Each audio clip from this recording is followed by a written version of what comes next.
Welcome to a December afternoon at Lincoln Financial Field as the Eagles are back at home and welcoming the New Orleans Saints. And in a year where so little has gone as planned, an empty stadium not likely in the plan of rookie quarterback Jalen Hurts for his NFL starting debut. Hurts getting the starting nod today as Philadelphia looks to spark an offense that has also not gone quite according to plan. Here's your weather report from our friends at NBC 10. A warm one for December, mid to high 50s for this Sunday afternoon. And of course, as always, glad to have you with us here on the Kickoff Show presented by Axalta. I'm Amy Campbell along with Fran Duffy. And Fran, the rookie quarterback, gets the start today. And talk about welcome to the NFL. He gets the 10-2 Saints and the league's top defense for his debut. Making your first start in the NFL is always tough. There's always going to be ups and downs, but when you're going up against a defense like the Saints, it's even tougher. So expect a little bit of a roller coaster from Jalen Hurts today, but we'll see if he can provide a little bit of that spark that Doug Peterson mentioned numerous times this week.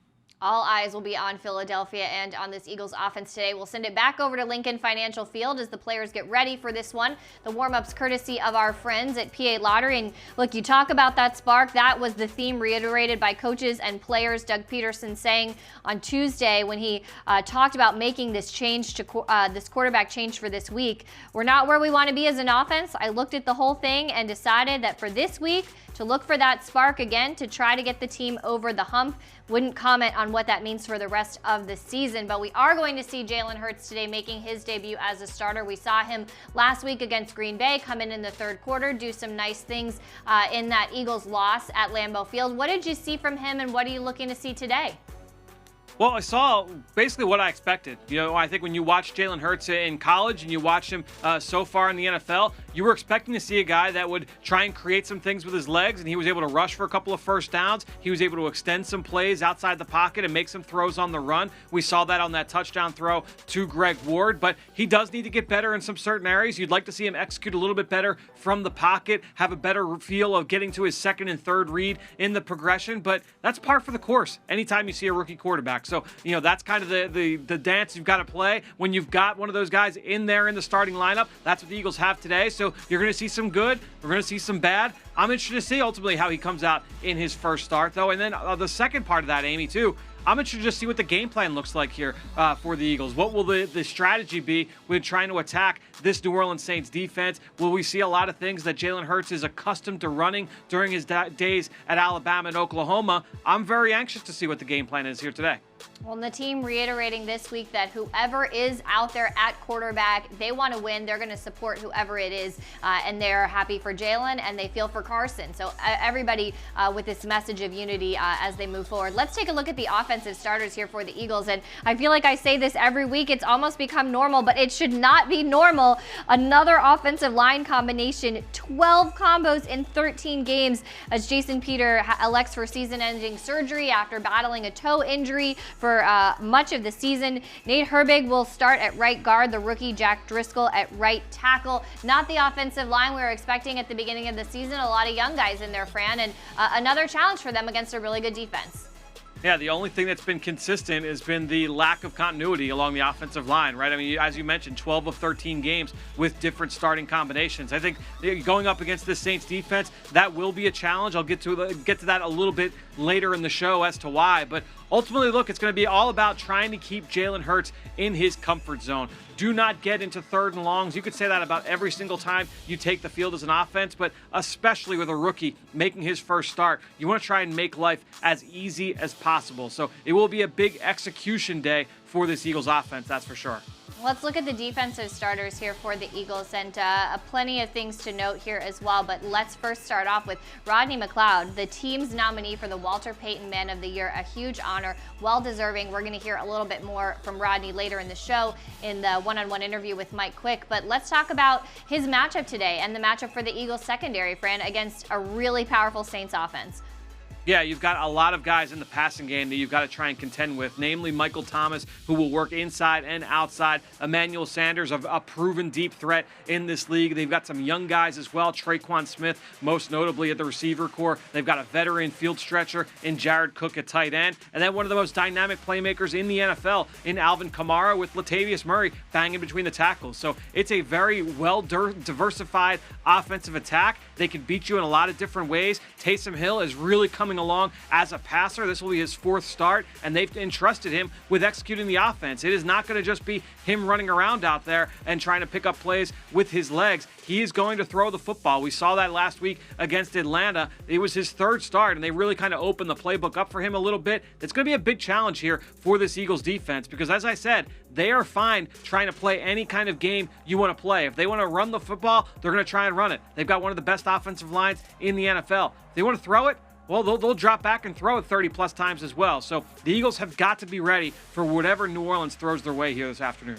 Well, let's talk a little bit more about Taysom Hill and his game. You mentioned now this is his 4th game starting. Really, a big storyline across this game is quarterbacks without a ton of experience. Taysom Hill also not too experienced as the starter, though he has been in the league for several years. Really, he's known as the guy who gets it done with his legs. In the 3 games he started, he's 3-0, so 3 wins, 2 passing touchdowns, 4 rushing touchdowns. In those 3 games, he has rushed for 176 yards. He's completing 71.1% of his passes, and this team with him since week 11, they're averaging 200 rushing yards per game. So a lot of this is getting done on the ground, but you mentioned he is evolving, and they're starting to open up the passing game a little bit more, and he's had some success there as well. Yeah, I mean, if you go back to 3 games ago with them, their first game with Taysom Hill as the starter was against Atlanta. He was a little bit skittish. He ran for a couple touchdowns in that game. They really did a lot to try and keep things open with his legs. But then the second game, they went up against Denver. I remember that was the game where the Broncos did not have an active quarterback on the roster that day, right? So they didn't have to do too much offensively to try and win that football game. It was a big ball control attack. They kind of ran the ball and sat on it much. They didn't really try and throw it all over the yard. So this third one, this past week, once again against Atlanta, as I said, that offense did not look any different last week than what I'd seen from them in weeks prior with Drew Brees under center. So I think you're going to see that version of the offense today. It is not going to be just run, run, run. Taysom Hill is going to throw it as well, but I would expect, that being said, the run game is still going to be a factor. And Taysom Hill, they're going to have quarterback design runs. They're going to have read options. They're going to have all kinds of things built into this game plan this week. So, as I said, the Eagles, a lot to prepare for here defensively in this matchup. Well, and this is a Saints offense that is also 5th in the NFL in scoring. They're averaging 28.9 points per game. A lot of challenge for this Eagles defense. Of course, if you guys have been seeing some of those shots of the cleats, this is the Eagles' My Cause, My Cleats, the NFL's initiative to bring some causes that are important to the players in. These are some really cool cleats. A lot of players repping the Eagles Autism Challenge as well, and the Eagles Autism Foundation. If you go on the website, there's a list of all the different causes. There's a cool video of the guys unboxing their cleats and talking about what's important to them. They're wearing them in Green Bay as well, but you'll also see them in the game today. Fran, I love this. Every year, the players get a chance to wear some really cool artwork on their shoes and also represent causes that are important to them. Yeah, and all these guys, I mean, they've got things that are really important to them personally. So I would implore you guys to go check that video out on PhiladelphiaEagles.com. Really dives into the stories behind some of the cleats that these guys are wearing today. Yeah, it was very impressive. It was funny. It got me a little teary. It struck every note for me. It was a really well done video as well. All right, with that, let's move on to breaking down the Saints defense. It is statistically the best defense in the NFL. They are allowing just under 290 yards per game. That is pretty remarkable. They're 4th in the NFL in points per game allowed, allowing about 20 points. They're also tied for 4th in the turnover differential. They are +7, 19 takeaways this season. The one weakness that I could kind of point out on this defense is that they are not so great in the red zone. They are 23rd in that category. So that could be a little bit of an opportunity there for the Eagles, Fran. But is there any weakness on this defense, really? I mean, ultimately, look, they've had some issues with trying to stay healthy at certain spots. They've been banged up in the back 7. They've been banged up front, but that's not the case today. They've got a lot of their guys back. So I think, look, this is a very good scheme. They play really fast. They play really aggressive. They play very deep. They've got 6, 7 defensive backs that they'll rotate in. They've got 7, 8 defensive linemen that they feel comfortable rolling through. At the linebacker spot, they've got 3 or 4 guys that play, and then you have Malcolm Jenkins that plays up basically as a linebacker as well in that scheme. So it is a fast group, it is an aggressive group. They're very multiple, and then they mix things up with their coverages and with their blitzes and all different kinds of things they do from a pressure standpoint. So it is an execution game for the Eagles offense. It is an assignment game for the Eagles offense. You have got to know where players are coming from a blitz standpoint, and you've got to have an idea of how to read these coverages, because as I said, they really do a nice job of mixing things up. It's a big challenge mentally and physically. Well, and when you talk about the mental dynamics here and even the emotional dynamics here, one of the storylines this week that all the players and coaches were asked about was that they're going to be facing Malcolm Jenkins, who was a great Eagle, a Super Bowl champion, a leader in this locker room for a long time. He's now with the Saints. Jim Schwartz raved about him, saying that he is probably the smartest player he ever coached. He said, I root like crazy for him 15 games a year, but not on Sunday. How dynamic is this Saints secondary with what Malcolm's been doing there? Yeah, I mean, it's tough to talk about him as part of the secondary, because very often he is up near the line of scrimmage, almost as a linebacker next to Demario Davis. I mean, that is ultimately how he's used. He'll match up against running backs at times. My guess is he'll see plenty of one-on-one matchups with Miles Sanders in this game. He'll see some of the tight ends as well with Dallas Goedert and Zach Ertz. But I think ultimately, look, as I said, this is a fast defense. They're really good schematically. They're going to offer a lot of challenges to this Eagles offense in a lot of different ways.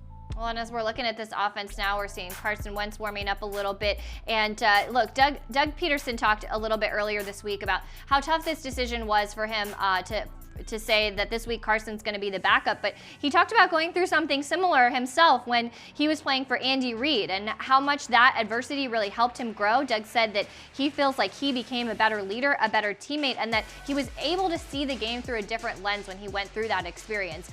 Teammates as well, especially Jason Kelce, very strongly encouraging, saying this is not the end of the Carson Wentz saga. When he came here, he absolutely transformed our offense. So I think that this is just one game. We are going to see one game here. We don't know what this means for the rest of the season, but this is certainly going to be a learning experience for a quarterback like Carson Wentz. And who better than someone like Doug Peterson, who's been through this, to say, look, this is going to be something that makes you a better player and a better person.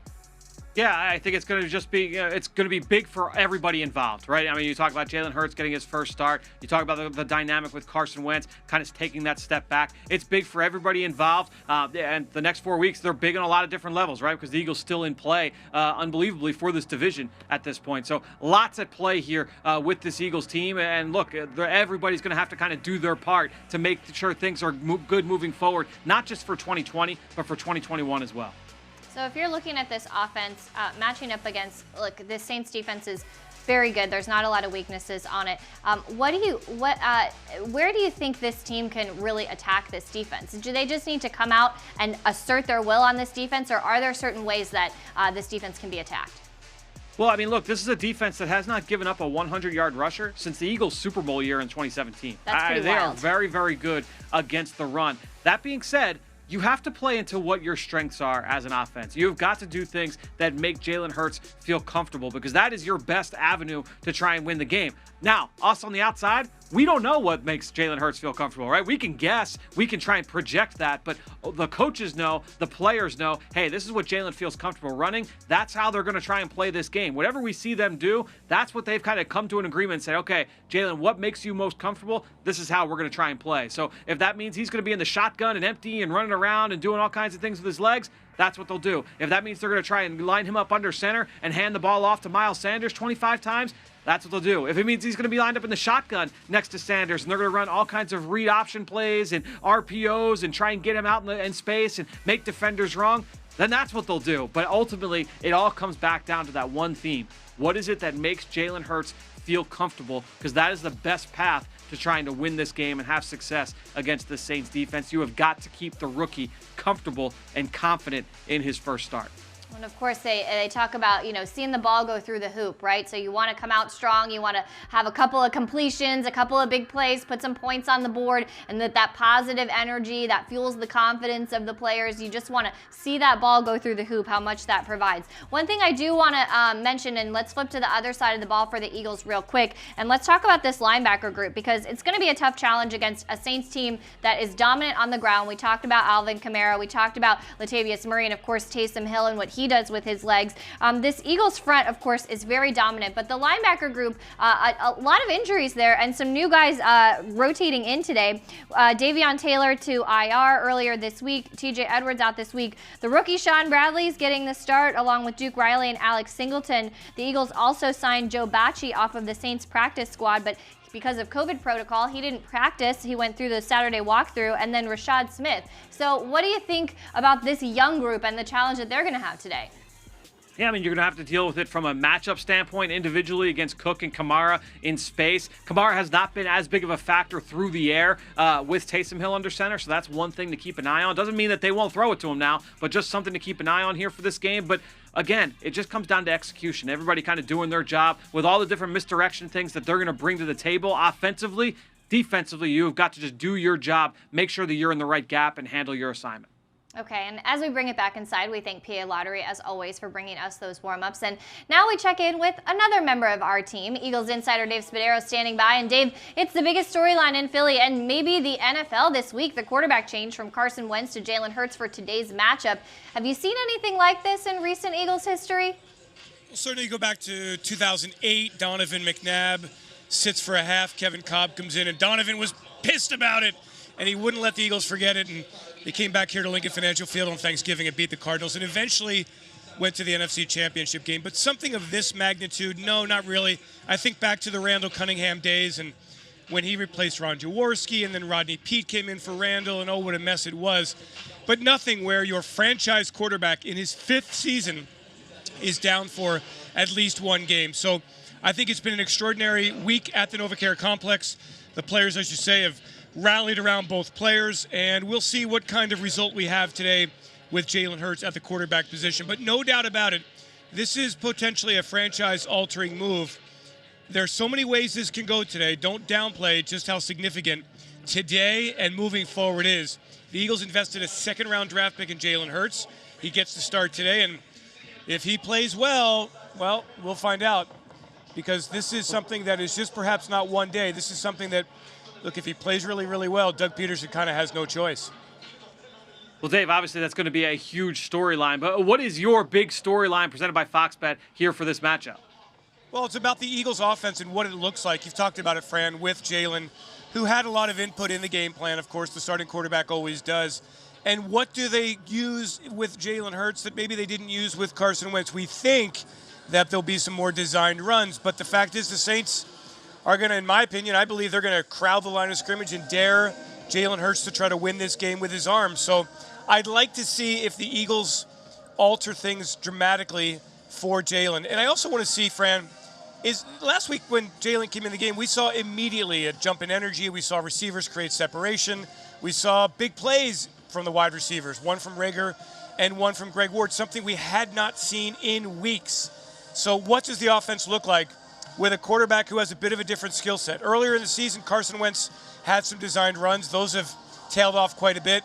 Now we see if the Eagles design something for Jalen Hurts to use his legs, whether that's getting the pocket moving, whether that's some designed runs. I'm interested to see this. That's going to be a lot of fun to watch in just a little while here. Yeah, I think we're all fascinated to see what the game plan is, especially how the Eagles open the game offensively. Dave, let's get your Fox Bet key to the game. Yeah, I'm going to say what you guys were just talking about, the Alvin Kamara and how the Eagles handle him, especially with a linebacker core that has Alex Singleton, Duke Riley, and Sean Bradley. And if anybody out there watching had those three starting in this game against the Saints in mid-December, please raise your hand. How about one of them starting in this week? So, I mean, it's an enormous task against maybe the most versatile player in the backfield in the league. He's 3rd in the league in total yards from scrimmage coming into this week. He can, and it really depends on the game plan, used as a running back as much as a receiver, devastating player, outstanding in space. How do the Eagles deal with him much less worry about what happens behind them deep down the field with Michael Thomas, with Jared Cook, with Emmanuel Sanders. I think if the Eagles can hold Kamara to a reasonable number, under 100 yards from scrimmage, they have a chance to be in this game in the fourth quarter. That is a list of weapons when you go down the list. A big challenge for this Eagles defense. Thanks, Dave. We'll catch up with you later. All right, guys. See you after the game. All right, friend, your key to the game isn't sponsored yet. Maybe we could work on that. But for the Eagles to get the win today, what is it?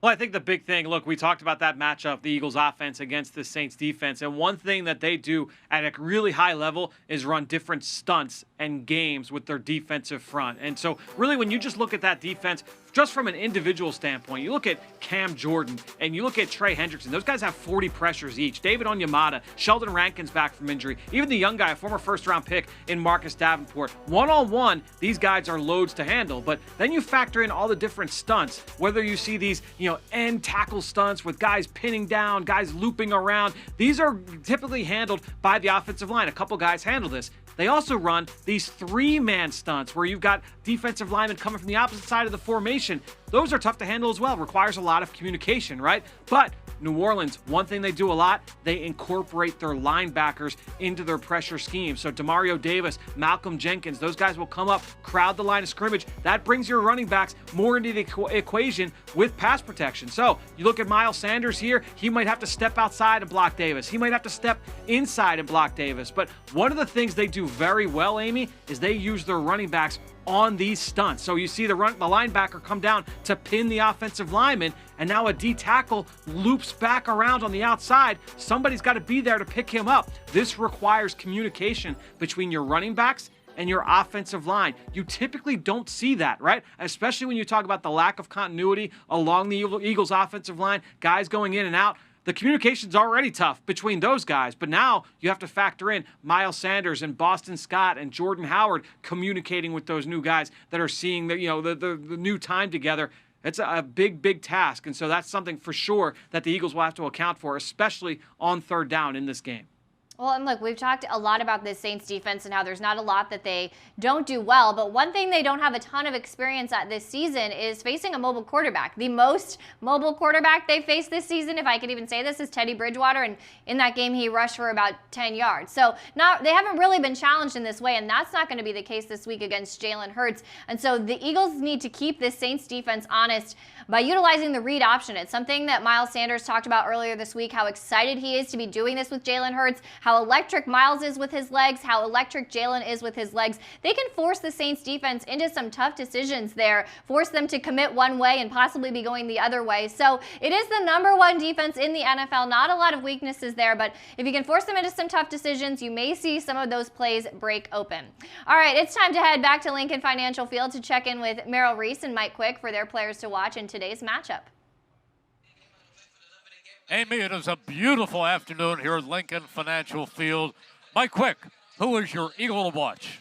So, Amy, is this a day that we both can have the same guy? Because I can't imagine anyone being more important to watch than Jalen Hurts in his first start in the National Football League. So, #2 of the Eagles, Jalen Hurts, he's going to be my guy. I'm going to watch him every moment that he's on the field. Okay, just to add to what you were saying, my guy to watch is number 26, Miles Sanders, because I think the two of them will be something to contend with as far as the RPO, the run-pass option.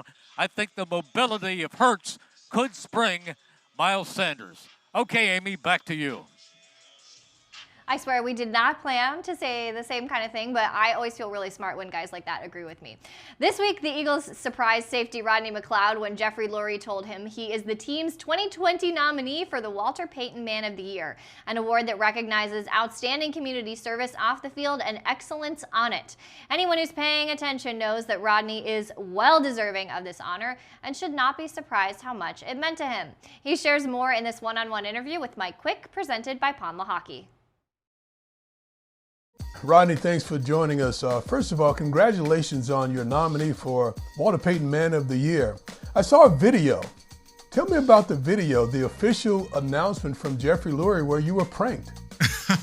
Yeah, it was quite a surprise. I thought I was doing something for voter registration, and next thing you know, Mr. Lori pops up, and everything is done virtually now. So I'm thinking maybe he's in another room doing an interview. Something happened, the cameraman switched over to the wrong room, and then next thing you know, he's telling me I'm the nominee for the team, and I was excited to get the news. I was very surprised. It was a good feeling, for the team to select me and represent the team the right way, and because of my work that I've done throughout my time here in Philadelphia. So it was rewarding, and I'm thankful. Let's talk about a little bit of your work in Philadelphia. Game Changers. That's an initiative that's probably going to touch 10,000 youth or more in the Philadelphia area. What was your inspiration there, and what's the end game for Game Changers? Yeah, I think when you think of Game Changers, you think of someone who's a difference maker. And that's who we're trying to identify, those individuals, particularly students who want to see change within their community, or maybe they just have an idea.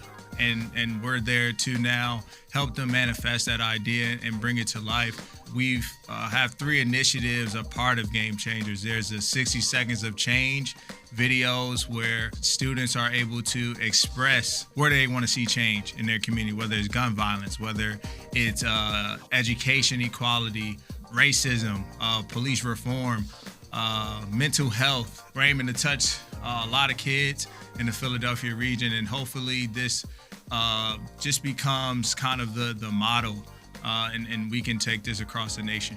Good stuff, man. I guess we got to talk a little bit of football. So, and the conversation or the topic du jour, quarterback Jalen Hurts.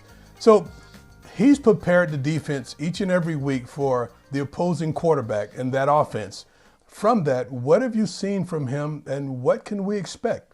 Yeah, I think from Jalen, you see a guy who has improved every single week, who takes advantage of his opportunities, whether it's on scout or whether it's versus some of the competitive periods that he gets a chance to get behind center and go against the ones. And so I've continued to see growth, and that's what you want to see. I see a competitor. I see a guy who's humble enough to listen to others, who loves the game, and you saw that on display last week as he came in, man. He's a very passionate guy. Man, a few words, but the game means a lot to him. And I'm excited for him to get his opportunity this upcoming week. I think me on the defensive side, we have to do our part to help him out as much as possible. It won't be easy for him, but I know he's up for the challenge, and he'll be well prepared come Sunday. Not going to be easy for the defense either. You're facing a team that's won 9 straight. They're in the top 5 in scoring. They're averaging almost 29 points per game. How do you slow down a train that's moving that fast? For a team like New Orleans, man, it all starts with the run. Taysom Hill is their quarterback. They have Kamara, they have Murray. So I think they have a lot of tells, though. That will be very key for us, is understanding who's in the game and what they like to do with those players when they're in them. And then just make them one-dimensional and give ourselves a good chance. I think we talk about that all the time, but even more so on Sunday, it's going to start up front. We're going to have to tackle well, and then when we get our opportunities, when they pass the ball, we have to make them count. So McLeod's role has grown in his time here, and while he's always been a leader on this team, this year it seems even more like he's taken ownership of leading that secondary. Fran, this preseason there were a lot of questions about who would fill that void left behind by Malcolm Jenkins, interestingly enough, last year's nominee for the Walter Payton Man of the Year. How have you seen Rodney's evolution as a leader to where he is now? Yeah, I mean, it's tough, obviously, not being in the building for it, but I think ultimately you look at Rodney, he's one of the most well-respected players on this team, offense or defense. I think ultimately you look at just the way that he has kind of built that equity in that locker room over the course of his career here in Philadelphia. Not a shock to see that he has been the guy that's been really the spokesperson of that unit so far here in 2020. Yeah, no surprise there. Very well-deserved. Congratulations again to Rodney, and I encourage everyone to take a look at the work he's doing off the field, see if there's a place for you to be involved or even donate. All right, everyone, there is still a little bit of time to be in the stands at Lincoln Financial Field this season with an Eagles fan cutout. Fan cutouts printed by Rico are only $35, and orders of 4 or more receive a $5 discount per cutout. Order today at philadelphiaeagles.com/cutouts. We are going to take a quick break. On the other side, we will share our final thoughts before kickoff.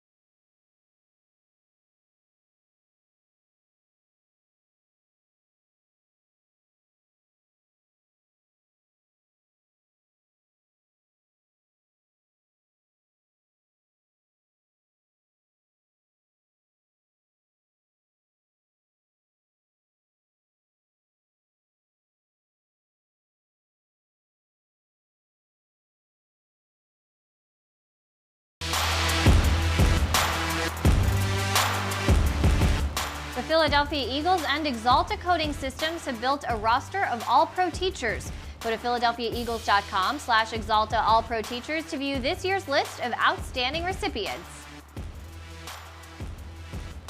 And that brings us to 15 minutes before kickoff. It's week 14, so hopefully people should know what that means. But if they don't, Fran? Yeah, we've got 15 minutes left till kickoff, which means you at home have 15 minutes to save 15% or more on your car insurance by switching to Geico. And 15 minutes in week 14 means I've also tried to come up with 14 clever ways to bring this up. All right, let's wrap this thing up. As always, we'll be right back here as soon as the game is over on the postgame show presented by Rico for instant reaction and analysis with Fran, myself, Ike Reese, and Dave Spadero will join in. And as always, we will hear from coach and players live. Until then, it is an NFC clash and a rookie set to make his debut as Jalen Hurts and the Eagles take on the Saints in South Philadelphia. Enjoy the game, everybody. We will see you on the other side.